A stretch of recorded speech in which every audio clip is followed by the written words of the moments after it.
नमस्कार मित्रांनो, ठरलं तर मग या मालिकेच्या आजच्या भागामध्ये मी तुम्हा सर्वांचे अगदी मनपूर्वक स्वागत करते। आजच्या भागामध्ये आपल्याला पाहायला मिळतं अस्मिता रागानेच तिच्या गळ्यातील मंगळसूत्र काढते, सचिनच्या समोर ठेवत म्हणते, आत्तापर्यंत तू या मंगळसूत्राचा मान तर राखला नाहीस, परंतु आत्तापर्यंत मी मात्र हे मंगळसूत्र सांभाळलं होतं, त्याचा मान राखला, पण आता नाही असं म्हणत अस्मिता ते मंगळसूत्र सचिनच्या समोर ठेवते आणि रागानेच तिथून निघून जाते।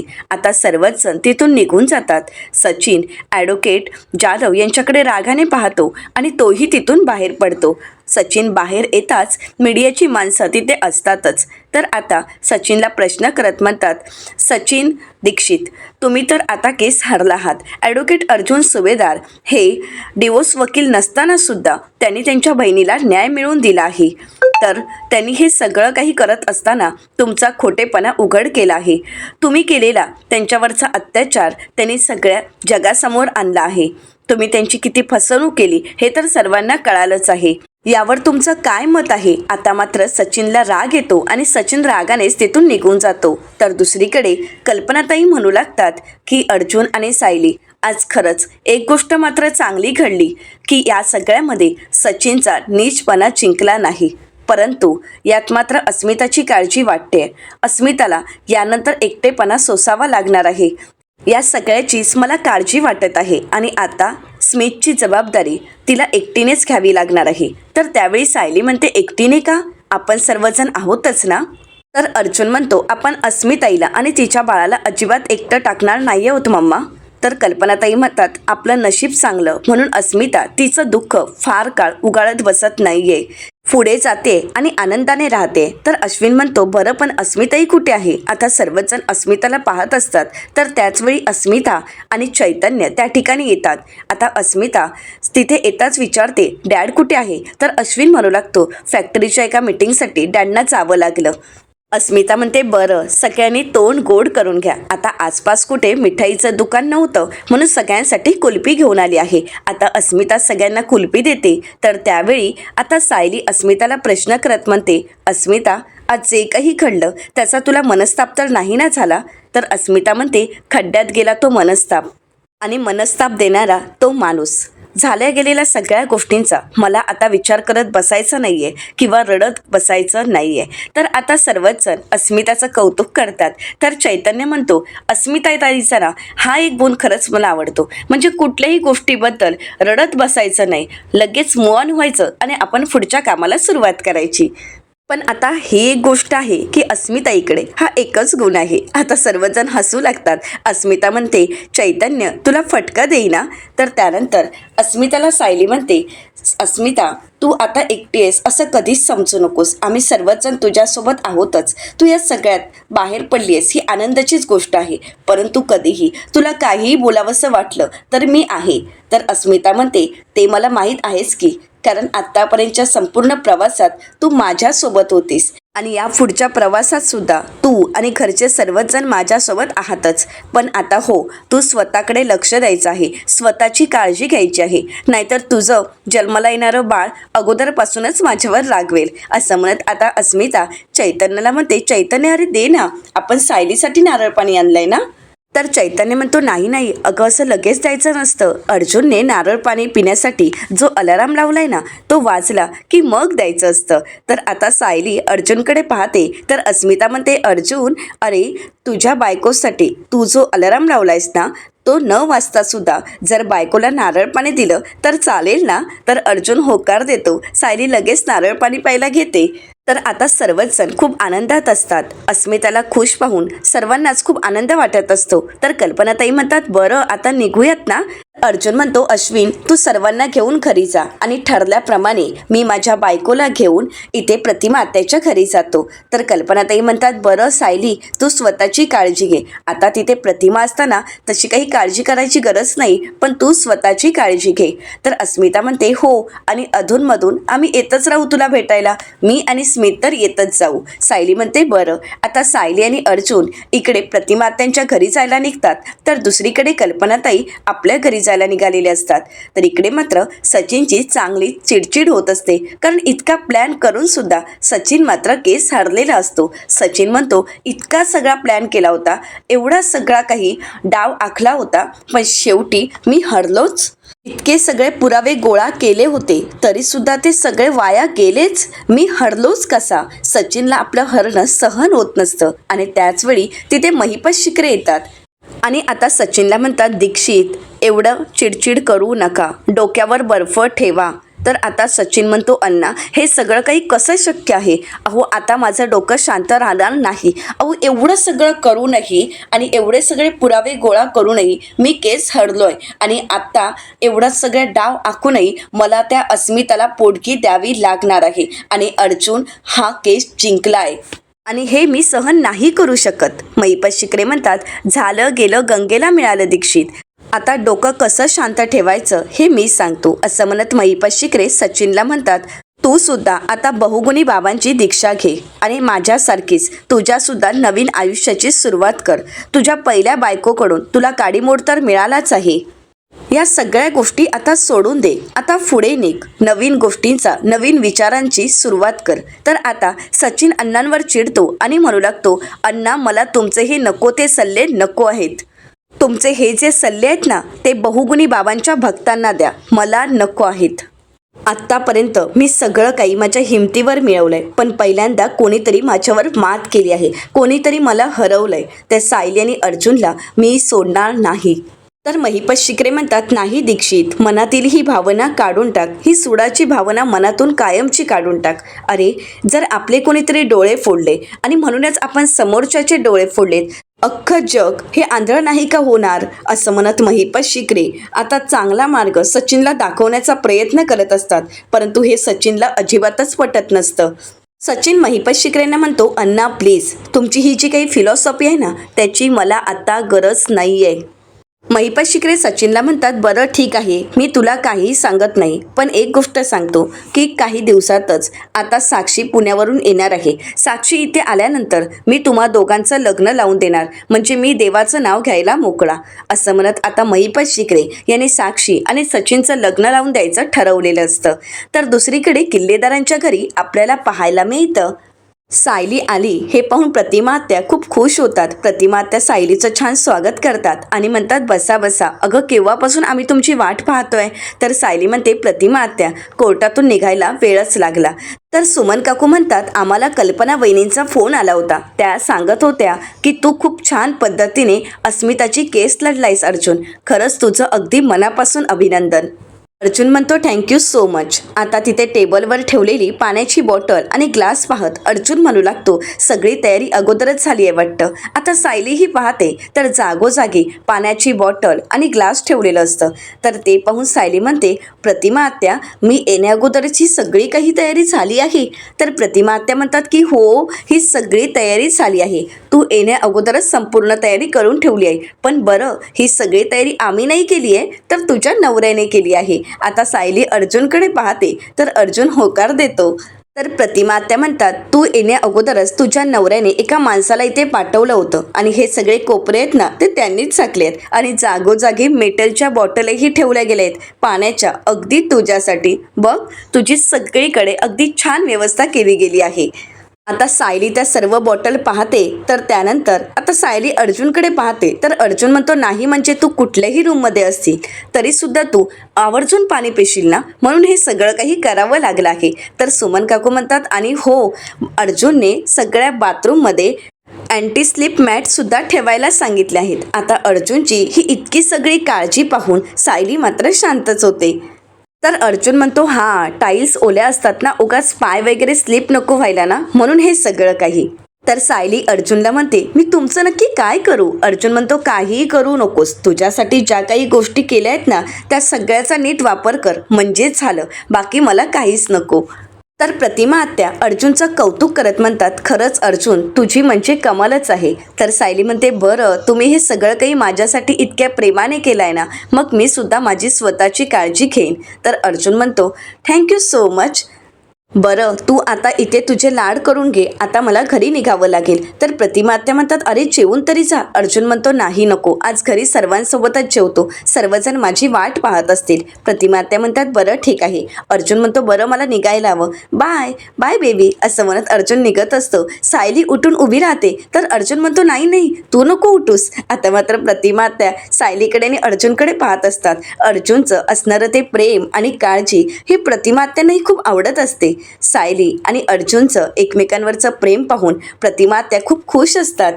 तर सुमन काकू सायलीला म्हणतात, सायली तुझी सगळी सोय तन्वीच्या खोलीत केली आहे, तू जा फ्रेश हो आणि पटकन जेवायला ये. सायली म्हणते, हो. आता प्रतिमा आत्या सायलीला रूममध्ये घेऊन जातात. तर दुसरीकडे जेलमध्ये आपल्याला पाहायला मिळतं, प्रिया झोपलेली असते आणि झोपेत बडबडत असते, आई तू आलीस, बरं झालं आलीस, मला माहीत होतं आई तू येणार, तुला माझी काळजी आहे. बाबा तुम्ही पण आलात, तुम्ही जाऊ नका, थांबा, मी तुमच्यासोबत येते. आई आई अगं थांब ना, मी येते ना तुझ्यासोबत, प्लीज मला इथून घेऊन जा. आई अगं मला आणि माझ्या बाळाला तू इथून घेऊन जाणार आहेस ना, आई अगं बोल ना, असं म्हणत प्रिया झोपेत बडबडत असते. प्रिया म्हणू लागते, अश्विन थांब ना, मी आता तक्रारीची संधी देणार नाही, प्लीज प्लीज मला इथून घेऊन जा. असं म्हणत असताना तिथे आता हवालदार मॅडम येतात, प्रियाला उठवतात आणि म्हणतात, ए काय चाललंय. प्रिया मात्र झोपेत बडबडत असते. तर त्यावेळी ते मोठ्यानेच आवाज देतात. प्रिया दचकून उठते आणि म्हणते, आई बाबा आले आहेत ना. तर आता हवालदार मॅडम म्हणतात, तुझे काय नखरे चालले आहेत गं, कशाला उगाच बोबामोम करतेस. अगं तुला काय तुझं हे घर वाटलंय का, तू जेलमध्येस, आता जर आरडाओरडा केलास ना तर अख्ख्या जेलची भांडी घासायला लावेन. तर प्रिया त्यांना विचारते, आई बाबा आलेत का. हवालदार मॅडम तिच्याकडे दुर्लक्ष करतात आणि तिथून निघून जातात. आता मात्र प्रियाच्या लक्षात येतं की हे आपलं स्वप्न होतं. प्रिया म्हणते, माझं नशीब इतकं फुटकं आहे की माझ्या घरचे मला झोपेत सुद्धा लाथ मारून बाहेर काढतायत. मी आता आयुष्यभर जेलमध्येच राहणार आहे आणि माझं बाळ. आता प्रिया पूर्णपणे घाबरून गेलेली असते. दुसरीकडे पाहायला मिळतं, सायली रूममध्ये बसून असते, ती विचार करत असते की काय करू. तर त्याचवेळी प्रतिमा आत्या त्या ठिकाणी येतात आणि सायलीला विचारतात, काय करतेस ग सायली. सायली म्हणते, प्रतिमा आत्या तुम्ही तर मला कुठल्या कामाला हातच लावू देत नाहीयेत, अशाने मला कंटाळा येतोय, वेळ जातच नाहीये. तर प्रतिमा आत्या सायलीला म्हणतात, तुझ्या कंटाळ्याचा उपाय आहे माझ्याकडे, मी तेच बघायला आले होते, तू काय करतेस, थांब आलेच. असं म्हणत आता प्रतिमा आत्या एक जुनी पेटी त्या ठिकाणी घेऊन येतात. आता ज्यावेळी त्या पेटी उघडतात ती पाहून सायली खुश होते, कारण त्यामध्ये तन्वीच्या जुन्या आठवणी असतात. तन्वीच्या बॉलने खेळायची तो बॉल सुद्धा त्यामध्ये अगदी प्रतिमा आत्यांनी जपून ठेवलेला असतो. तर त्यानंतर प्रतिमा आत्या एक डबा बाहेर काढतात, त्या डब्यामध्ये लोकर असते. प्रतिमा आत्या म्हणतात, सायली ही लोकर घे आणि तुझ्या बाळासाठी तू आता स्वेटर विणायला घे. खरं तर तन्वीच्या वेळी मला सुद्धा पूर्णाजींनी भरपूर अशी लोकर आणून दिली होती आणि मला म्हणाल्या होत्या की तुझ्या होणाऱ्या बाळासाठी स्वेटर विण. मी सुद्धा तन्वीसाठी एक छान स्वेटर विणलं होतं, हातमोजे पायमोजे सगळं काही विणलं होतं आणि ती खूप आवडीने घालायची सुद्धा. आणि त्याचवेळी प्रतिमा आत्यांना त्या पेटीत ते स्वेटर सापडतं. प्रतिमा आत्या म्हणतात, हा बघ, हाच आहे तो स्वेटर, हाच मी तन्वीसाठी विणला होता. आता तो स्वेटर पाहून सायलीही खुश होते. आता तो स्वेटर ज्यावेळी सायली हातात घेते त्यावेळी त्यामध्ये एक मायेची ऊब तिला जाणवत असते. सायली म्हणते, खरंच खूप छान आहे हा स्वेटर, अजून काय काय आहे यामध्ये. असं म्हणत आता सायली प्रतिमा आत्यांना त्या सगळ्या गोष्टी दाखवायला सांगते. तर प्रतिमा आत्या आता एक एक करून सगळ्या गोष्टी सायलीला दाखवत असतात. आता त्यांच्या हातामध्ये तन्वीचे लहानपणीचे कपडे असतात. प्रतिमा त्यांच्या डोळ्यामध्ये अश्रू असतात, कारण त्यांना तन्वीची आठवण येते आणि त्या म्हणू लागतात, सगळे काही तन्वीचे कपडेच आहेत, तन्वीचे लहानपणीचे कपडे मी अगदी जपून ठेवले आहेत. सायली खरं तर मी तुला फोन करणारच होते आणि सांगणार होते की हे सगळे कपडे घेऊन जा, तुला बाळ झाल्यानंतर हेच कपडे वापर, कारण कसं असतं ना, बाळ जन्माला आल्यानंतर त्याला वापरलेलेच कपडे वापरायचे असतात ना, किती मौसूत आहेत बघ ना कपडे. आणि आता सायली तुला जर मुलगी तर हेच कपडे वापर तन्वीचे. असं म्हणत आता प्रतिमा आत्या सायलीला ते कपडे दाखवतात. आता त्या एक एक कपड्यामध्ये तिला आपलेपणा जाणवत असतो, ती खूप खुश असते, अगदी मायेनेच ते कपडे आपल्या हाताशी कुरवाळत असते. आणि ते पाहत असताना आणि त्या सगळ्या गोष्टींचा आनंद घेत असताना सायलीला कुठेतरी वाटत असतं की हे सगळं काही आपलंच आहे, माझंच आहे, असं मला का वाटतंय. सायली मनाशीच म्हणते, मला असं का वाटतंय की हे सगळं काही माझंच आहे, हे सगळे कपडे, ह्या सगळ्या वस्तू माझ्याच आहेत. आता सायलीला त्या बाबांचं बोलणं आठवतं. बाबा सायलीला म्हणालेले असतात, मुली तू बऱ्याच प्रश्नांची उत्तरं शोधतेस ना, मिळणार, सगळ्या प्रश्नांची उत्तरं तुला मिळणार, पण या सगळ्या प्रश्नांची उत्तरं तुला शोधावी लागणार. आता सायली प्रतिमा आत्यांना म्हणते, प्रतिमा आत्या, तन्वीच्या सगळ्या लहानपणीच्या गोष्टी तुम्ही जपून ठेवल्या असतील ना? प्रतिमा आत्या म्हणतात, नाही ग, हे सगळं काही रविराजने केलं आहे. खरं तर ज्यावेळी मी या घरात आली त्यावेळी मलाच कुठे काय आठवत होतं. हे सगळं काही माझ्या अनोळखीच होतं. हे सगळं माझ्या समोर होतं. कशाचीच ओळख पटत नव्हती, पण हळूहळू या सगळ्या गोष्टींची ओळख पटू लागली.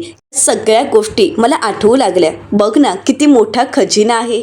आता सायली प्रतिमा आत्या सगळ्या गोष्टी पाहत असतात, तर त्याच वेळी सायलीच्या हाती एक कॅसेट लागते. तर सायली प्रतिमा आत्यांना विचारते, प्रतिमा आत्या, ही कॅसेट कसली आहे? प्रतिमा आत्या म्हणतात, ही कॅसेट तन्वी लहान असताना रोज संध्याकाळी देवासमोर शुभम करोती म्हणायची आणि त्याचीच कॅसेट रविराजने बनवून ठेवली आहे.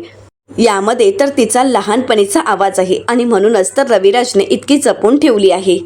आता ती कॅसेट पाहून सायली खुश होते आणि मनाशीच म्हणते, कदाचित हा तन्वीचा आवाज ऐकल्यानंतर तरी मला कळेल की माझ्यामध्ये आणि तन्वीमध्ये मला साम्य का वाटतंय. सायली प्रतिमा आत्यांना म्हणते, आपल्याला ही कॅसेट लावता येईल ना? म्हणजे टेप रेकॉर्ड असेलच ना घरी?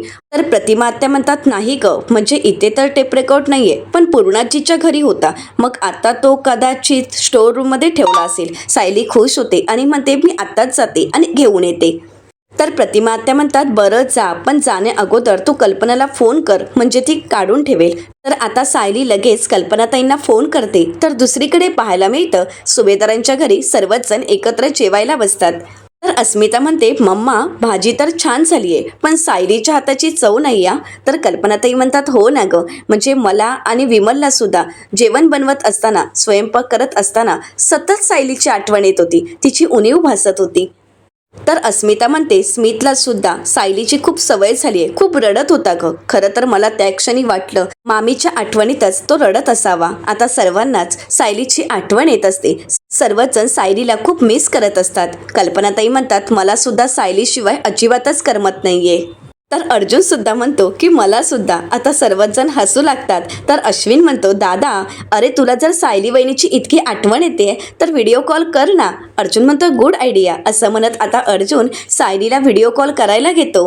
आता सायली तर घरापर्यंत पोहोचलेली असते. सायली पाहते तर अर्जुनचा व्हिडिओ कॉल आलेला असतो. आता सायली अर्जुनचा व्हिडिओ कॉल उचलते. अर्जुन म्हणतो, बायको, अगं कशी आहेस तू? काय करतेस? आणि हे काय एवढ्या उन्हात तू बाहेर का पडली आहेस? तू गार्डनमध्ये का आली आहेस? मम्मा, अगं बघ ना, ती आत्ता गार्डनमध्ये आहे. कल्पनाताई म्हणतात, सायली, अगं तुला सांगितलं ना की उन्हाच्या वेळी घरीच बसायचं, घरीच आराम करायचा. तू बाहेर का पडली आहेस? अर्जुन म्हणतो, हो ना, आणि तू ज्या गार्डनमध्ये आली आहेस तो गेट वगैरे सगळं काही ओळखीचं वाटतंय. तर सायली म्हणते, हो का? अर्जुन म्हणतो, तू नक्की कुठे आहेस? सायली म्हणते, नीट बघा, म्हणजे तुम्हाला आठवेल की हा गेट आणि हे गार्डन कुठे आहे. तर आता अर्जुन म्हणतो, हे तर सिनियरच्या घरी नाहीये, मग तू कुठे आहेस? सायली म्हणते, आठवा ना, म्हणजे तुम्हाला कळेल. असं म्हणत सायली फोन कट करते. अर्जुन म्हणतो, फोन कट केला? मम्मा, तू बघतेस ना? अगं माझ्या तोंडावर तिने फोन कट केलाय. इथे मात्र सायली घरात आलेली असते. सायलीच्या घरात एंट्री झालेली असते. हे अस्मिता आणि अश्विन यांनी पाहिलेलं असतं. अर्जुन म्हणतो, नाही, आता तर मी हिला परत फोन करणारच. अर्जुन फोन करायला घेतो तर सर्वच जण अर्जुनकडे पाहत असतात. अर्जुन अश्विनला आणि अस्मिताला म्हणू लागतो, असे का बघताय तुम्ही माझ्याकडे? तर अस्मिता अर्जुनला दाखवत म्हणते की सायली खरी आली आहे. आता सायलीला ज्यावेळी अर्जुन पाहतो त्यावेळी मात्र अर्जुनचा आनंद काही गगनात मावत नसतो. अर्जुन धावत पळत जातो आणि सायलीला मिठी मारतो आणि म्हणतो, बायको, तू कशी आहेस? मी खरंच तुला खूप मिस करत होतो. बरं झालं तू आलीस. आता तू परत जाणार नाहीस ना? तर सायली म्हणते, असं काय करताय? अहो, आत्ताच तर तुम्ही मला तिथे नेऊन सोडलंय ना, मग आणि लगेच तुम्ही असं म्हणताय की मी जाणार नाहीये. अहो, मी खरं तर माझी एक वस्तू न्यायला आले, मी परत जाणार आहे. आता हे ऐकून अर्जुन थोडा नर्वस होतो. तर सायली अर्जुनला म्हणते, तुम्ही तर असे वागताय जसं काय 10-12 दिवस झाले आहेत मला भेटून. अहो, आजच तर तुम्ही मला तिथे नेऊन सोडलंय, आठवतंय ना तुम्हाला? तर अर्जुन सायलीला म्हणतो, तू 10-12 सेकंड जरी लांब गेलीस ना तरी सुद्धा मी तुला मिस करतो. तर कल्पनाताई अर्जुनला भानावर आणत म्हणतात, अर्जुन, अरे आम्ही सुद्धा आहोत इथे. तर अस्मिता म्हणते, बरं सायली, अगं काय नाही राहिली आहेस तू? तर अस्मिताला कल्पनाताई म्हणतात, मला माहीत आहे, कारण सायलीचा मला फोन आला होता. बरं सायली, अगं तू जो टेप रेकॉर्ड घेऊन जायला आली आहेस ना, तो मी विमलला स्टोर रूममध्ये शोधायला सांगितलाय, पण तो तर खराब झाला होता. मला असं वाटतं की कदाचित पूर्णाईंनी तो भंगारातही दिला असावा. आता मात्र सायली विचार करू लागते. सायली मनाशीच म्हणते, मग आता मी त्या कॅसेटमधील आवाज कसा ऐकू? तर त्याचवेळी विमलताई त्या ठिकाणी येतात आणि म्हणतात, वहिनी ते कॅसेट वाजवायची मशीन मला नाही सापडली कुठे. तर सायली म्हणते, अरे देवा, आता असा टेप रेकॉर्ड मी कुठे शोधू? तर अर्जुन म्हणतो, पण तुला का हवाय टेप रेकॉर्ड? तर सायली तिच्या हातातील कॅसेट दाखवत म्हणते, या कॅसेटमध्ये तन्वीच्या लहानपणीचा आवाज आहे. ती शुभम करू ती म्हणत असताना रविराज काकांनी केलेला तो टेप रेकॉर्ड आहे आणि म्हणूनच मला त्या कॅसेटमधील आवाज ऐकायचा आहे. म्हणूनच मला टेप रेकॉर्डर हवा आहे. कुठे मिळेल? तर अश्विन म्हणतो, वहिनी आता टेप रेकॉर्डर कोण वापरतं? ते तर आता मिळणं खरंच खूप दुर्मिळ झालं आहे. सायली म्हणते, बरं आता मी निघते. खरं तर मी रविराज काकांचीच गाडी घेऊन आली आहे आणि प्रतिमा त्यांनी ड्रायव्हरला बजावून सांगितलं आहे की तासाभरात मला रिटर्न घेऊन यायचं. अर्जुन सायलीला म्हणतो, बरं 5 मिनिटं थांब ना. सायली म्हणते, अहो काय? अर्जुन म्हणतो, बरं तू माझ्यासोबत वरती चल ना, मला तुला काहीतरी दाखवायचं आहे. असं म्हणत अर्जुन सायलीला रूममध्ये घेऊन जातो. तर इकडे अस्मिता म्हणू लागते, आता हा काय सायलीला पुन्हा पाठवणार नाही. म्हणजे असं समजावं लागेल की सायलीचं माहेरपण हे 1.5-2 तासासाठीच होतं. अश्विन म्हणतो, अगदी खरं आहे. आता सायली आणि अर्जुनचं प्रेम पाहून सगळ्यांनाच हसायला येत असतं आणि कौतुकही वाटत असतं. आता अर्जुन सायलीला रूममध्ये घेऊन येताच रूम दाखवत म्हणतो, बघ आपली रूम किती स्वच्छ आणि अगदी नीटनेटकी आहे ना. बघ हे कपाट सुद्धा किती छान लावून ठेवलंय ना. तर सायली म्हणते, हो ना, मला तर विश्वासच बसत नाहीये. किती सगळं जागच्या जागी ठेवलंय. मला तर वाटलं होतं की माझी पाठ फिरल्यानंतर फक्त पसारा असेल. अर्जुन म्हणतो, नाही, मी ज्यावेळी घरी आलो त्यावेळी मला बोर होत होतं. काय करू काहीच कळत नव्हतं. मग म्हटलं की रूमच आपण स्वच्छ करून ठेवली तर आता सायली अर्जुनची नजर काढत म्हणते, किती गुणाचा आणि गोड आहे माझा नवरा. तर सायली अर्जुनला म्हणते, तुम्हाला खरं सांगू का, मला सुद्धा प्रतिमा आत्यांच्या घरी तुमची खूप आठवण येत होती. असं म्हणत सायली अर्जुनला मिठी मारणार, परंतु त्याचवेळी अर्जुनला एक इम्पॉर्टंट कॉल आलेला असतो. अर्जुन म्हणतो, महत्त्वाचा फोन आहे, घ्यावाच लागेल. असं म्हणत अर्जुन फोनवर बोलत बाजूला निघून जातो. आता तोपर्यंत सायली निवांत 2 मिनिटं आपल्या बेडवर बसते आणि आता मोबाईलवर सर्च करत असते. तर त्यावेळी तिला एक व्हिडिओ मिळतो की त्यामध्ये ते दादा म्हणत असतात, नमस्कार मंडळी, जर तुम्हाला जुन्या काळातील टेप रेकॉर्ड हवे असतील तर ते आमच्या दुकानात भेटतील. आता त्यामध्ये त्यांचा ॲड्रेसही असतो. सायली खुश होते आणि म्हणू लागते, मला जो टेप रेकॉर्ड हवाय तो यांच्याकडे नक्कीच मिळेल. आणि म्हणूनच घाईघाईने सायली जायचं ठरवते. तर त्याचवेळी अर्जुन त्या ठिकाणी येतो आणि म्हणतो, बायको मला एक महत्त्वाची मीटिंग आली आहे, त्यासाठी जावं लागेल. मी मीटिंगला जातो, परत येतो, आपण जेवूयात आणि मग मी तुला सोडतो. सायली म्हणते, नाही, मला सुद्धा एका महत्त्वाच्या कामासाठी जायचंय, मी सुद्धा निघते. अर्जुन म्हणतो, मी घेऊन जाईन ना, पण तुझं इतकं कुठे महत्त्वाचं काम आहे? आता मात्र सायली शांतच होते. सायली टेप रेकॉर्डबद्दल अर्जुनला काहीच सांगत नाही.